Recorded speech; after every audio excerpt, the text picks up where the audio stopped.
Got blacks, cat boys, slime girls, snake folk, cave elves, and bird girls on top of dwarves and demon girls, trans men, and of course, I have the gay. I mean, to be fair, Ludo is pansexual, Parathon is the gay man. Hence why Ludo's getting his back blown out. Whether you're straight or a lover of the liddies, there is something to be found in my mangas. Because at the heart of it, I am a world builder. And I firmly believe that stories should have quality world building. Which is why I hate 90% of isekais. Like when you read my mangas, you should feel like you're actually ingrained in the world. It should make you want to ask questions. It should feel lived in. It should feel like a real breathing world filled with all sorts of creatures and people. People often ask me, why is the mating manual important? What could this thing contribute to the world of my mangas? The reason is simply this, is because biology impacts society. Society impacts the individual, which in this case would be our main characters. And individuals impact history. Like right now in the mating manual, I'm working on the Darkling race.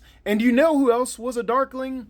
Lady Orgy was a Darkling. And Lady Orgy was the Grand Priestess of Desolation, the god of destruction. And because of what the Precious Metal Kingdoms did to her at the end of her life, that ended up turning Orden, the god of battle, into Desolation, god of destruction, literally created a G-side in the East that is still going on hundreds of years later. And you know how I just said anatomy affects society, which affects the individual, that affects history? Well, let's take it back to the individual. Because Lady Orgy was driven to obtain that position not by a desire to be with Desolation, but by something that is influenced by her biology. Because all Darklings are asexual and aromantic by their anatomy. Because Darklings are literally a soul that was filled with anger and regret that infused itself into stone that would later become the body. So they literally have no reproductive system. In fact, they have no biological organs. Inside of that rocky skin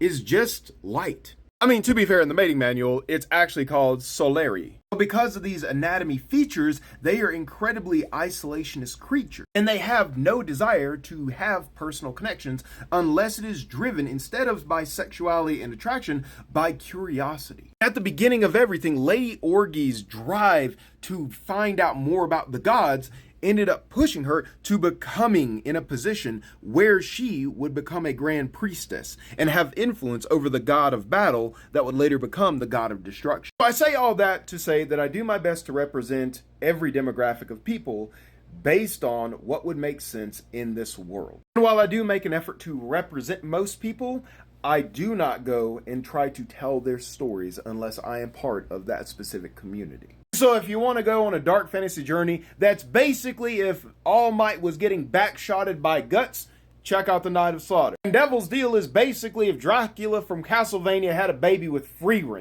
That would be so cool.